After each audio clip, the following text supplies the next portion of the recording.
Assalamualaikum warahmatullahi wabarakatuh. Alhamdulillah kita berjumpa kembali dalam suasana yang berbahagia. Untuk kali ini kita akan membahas dalam pertemuan yang ketiga kali ini, yaitu evaluasi praktek pelindungan dan tindakan hukum dalam menjamin keamanan dan perdamaian di Indonesia. Kali ini kita membahas KD ke 3.22 yang sudah saya katakan tadi. Kita mengevaluasi praktek perlindungan dan hukum untuk menjamin keadilan dan perdamaian. Sebelumnya kita berdoa dulu sebelum kita membahas lebih lanjut dengan bacaan Al-Quran. Kita mudah-mudahan mendapatkan ilmu yang bermanfaat, yang barokah, yang berguna bagi nusa, bangsa, dan agama. Al-Fatihah. Bismillahirrahmanirrahim. Alhamdulillahirrahmanirrahim. Rahmanirrahim. Maliki yaumiddin. Iyyaka na'budu wa iyyaka nasta'in. Shiratal ladzina an'amta 'alaihim ghairil maghdubi 'alaihim. Alhamdulillah, mari kita bahas. Yang pertama kita melihat indikatornya. Yang pertama, siswa dapat mengidentifikasi tentang hakikat perlindungan dan penegakan hukum. Yang kedua, siswa atau peserta didik dapat menjelaskan peran lembaga penegak hukum dalam menjamin keadilan dan perdamaian.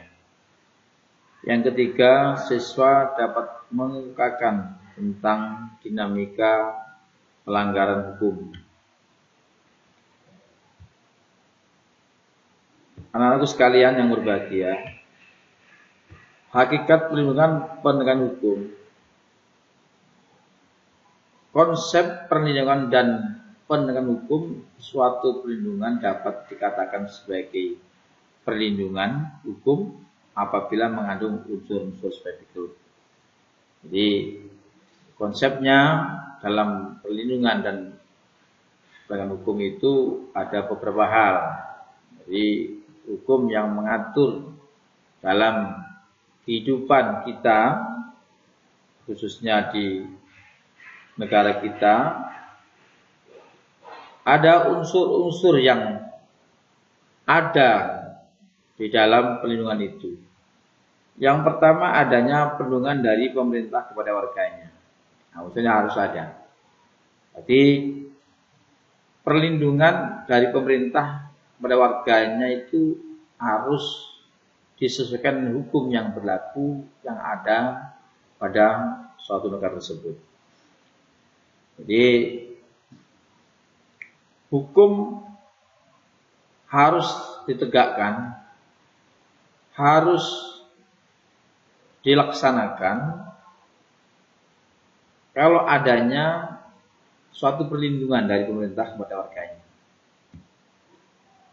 Yang kedua, jaminan kepastian hukum. Harus ada jaminan kepastian hukum. Jadi hukum yang berlaku di negara kita itu betul-betul bisa menjamin kepastian hukum terhadap warga negara. Betul-betul bisa menjamin suatu keadilan. Bisa betul-betul menjamin keamanan. Ini harus ada jaminan kepastian hukum. Kemudian berkaitan dengan hak-hak warga negara.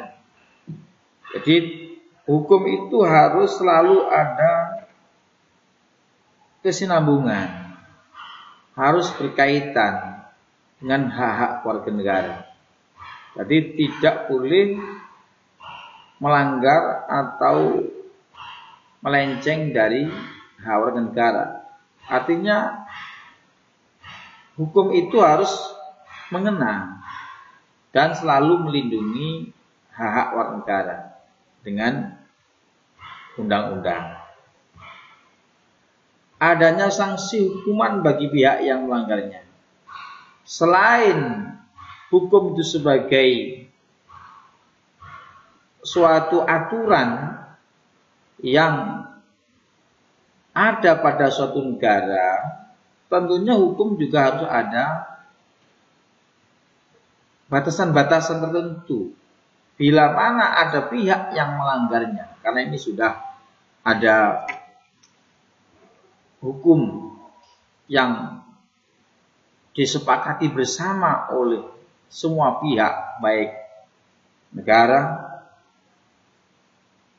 pemerintah, maupun rakyat.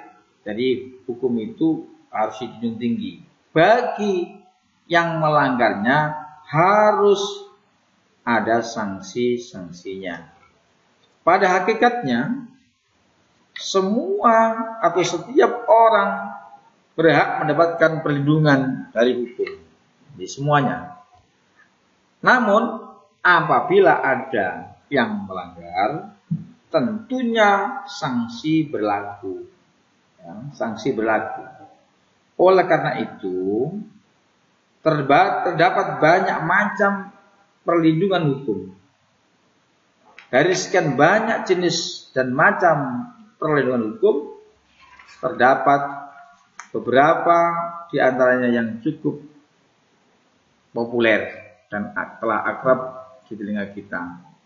Seperti perlindungan hukum terhadap konsumen, perlindungan hukum terhadap konsumen diatur oleh Undang-Undang RI nomor 8 tahun 99 tentang perlindungan konsumen. Ini hukum. Banyak yang lain lagi. Yang kedua, pentingnya perlindungan dan penegakan hukum dapat mewujudkan hal-hal sebagai berikut. 1.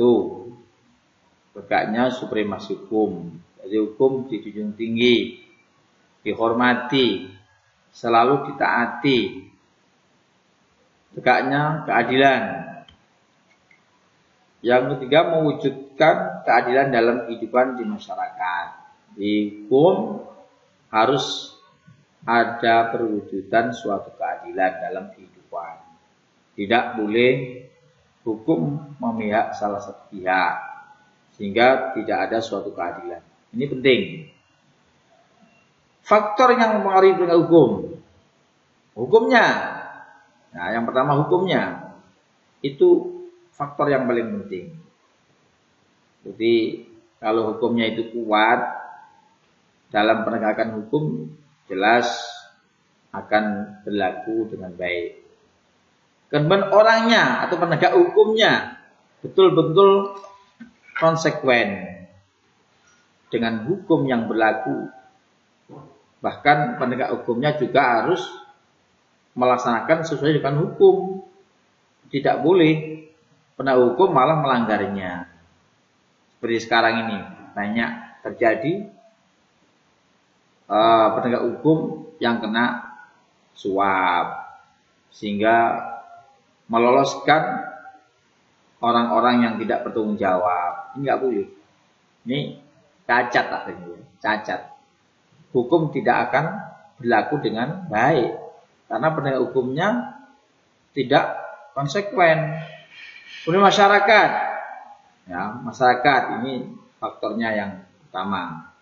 Kemudian sarana dan fasilitas yang mendukung penegak hukum harus ada sarananya, ada lembaga-lembaga, ada tempat untuk menyelesaikan permasalahan seperti pengadilan negeri, badan umum, pengadilan militer, pengadilan tata usaha dan sebagainya. Kemudian faktor yang kelima, kebudayaan, yakni sebagai hasil karya, cipta, rasa dan sebagainya. Ini pengaruhnya. Kemudian sebagai penegak hukum seperti polisi, ada peran-peran dan wewenangnya. Ya, peran kepolisian negara Indonesia dalam menjamin keadilan dan kedamaian. Polri, Polisi Republik Indonesia merupakan lembaga negara yang berperan dalam memelihara keamanan dan ketertiban, menegakkan hukum serta memberikan perlindungan, pengayoman, dan pelayanan kepada masyarakat dalam rangka terpeliharanya keamanan dalam negeri. Nah, ini diatur dalam pasal 16 Undang-Undang Republik Indonesia nomor 2 tahun 2002 tentang Kepolisian Republik Indonesia. Jadi, peran polisi sangat-sangatlah penting, sangat-sangatlah dominan untuk keamanan masyarakat, ketertiban masyarakat. Tetapi banyak masyarakat yang tidak peduli atau belum paham tentang peran kepolisian, sehingga banyak yang melanggar, banyak yang berani mengatakan polisi tidak baik dan sebagainya. Ini harus ada edukasi, pendidikan untuk memberi kepahaman kepada masyarakat. Jadi perlu adanya pembelajaran yang lebih lanjut. Peran Kejaksaan Republik Indonesia dalam menjamin keadilan dan kedamaian. Ini penting. Kejaksaan adalah lembaga yang melaksanakan keusahaan negara, khususnya di bidang penuntutan. Pertama di bidang pidana dan kedua di bidang perdata. Di bidang pidana, yang pertama melakukan penuntutan, kemudian melaksanakan penetapan hakim dan putusan pengadilan, kemudian tiga melakukan pengawasan terhadap putusan pidana bersyarat, putusan pidana pengawasan dan putusan lepas bersyarat. 4 melakukan penyidikan terhadap tindak pidana berdasarkan undang-undang. Kemudian 5 melengkapi berkas perkara. Ini peran kejaksaan. Di bidang perdata dan tata usaha negara. Di bidang perdata dan tata usaha negara, kejaksaan dengan kuasa khusus dapat bertindak baik di dalam maupun di luar pengadilan untuk dan atas nama negara atau pemerintah. Dalam bidang ketertiban dan ketertiban umum, kejaksaan turut menyelenggarakan kegiatan-kegiatan. Yang pertama, kegiatan peningkatan kesadaran hukum masyarakat. Kedua, pengamanan kebijakan penegakan hukum. Ketiga, pengawasan peredaran barang cetakan. Yang keempat, pengawasan aliran kepercayaan yang dapat membahayakan masyarakat dan negara. Yang kelima, pencegahan penyalahgunaan dan atau penodaan agama. Yang keenam, penelitian dan pengembangan hukum serta statistik kriminal. Kemudian selain itu ada peran hakim. Jadi kejaksaan sudah kita mengetahui tentang peran hakim sebagai pelaksana kekuasaan kehakiman. Hakim itu siapa? Hakim itu adalah pejabat peradilan negara yang diberi wewenang oleh undang-undang untuk mengadili. Itu hakim. Jadi orang yang mengadili, yang mempunyai, kita berbicara tentang kehakiman tadi. Jadi hakim itu adalah pejabat peradilan negara yang diberi wewenang oleh undang-undang untuk mengadili.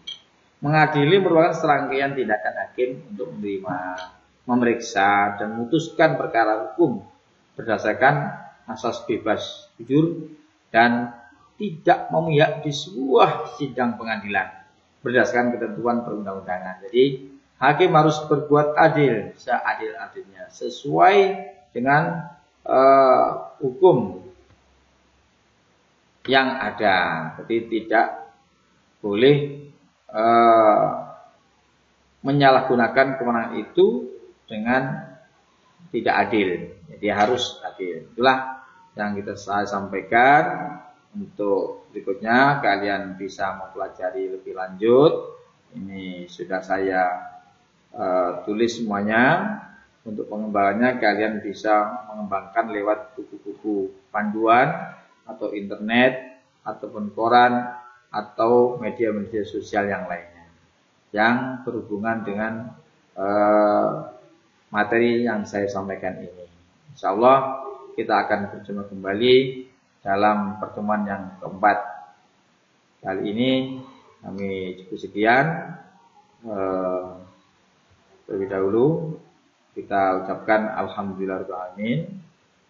Jadi mudah-mudahan kita senantiasa diberikan kesehatan oleh Allah sehingga kita bisa belajar terus untuk meningkatkan kualitas keilmuan kita sehingga kita menjadi orang-orang yang selalu berguna bagi nusa, bangsa dan agama. Billahi taufiq wal hidayah. Wassalamualaikum warahmatullahi wabarakatuh. Kok selanjutnya?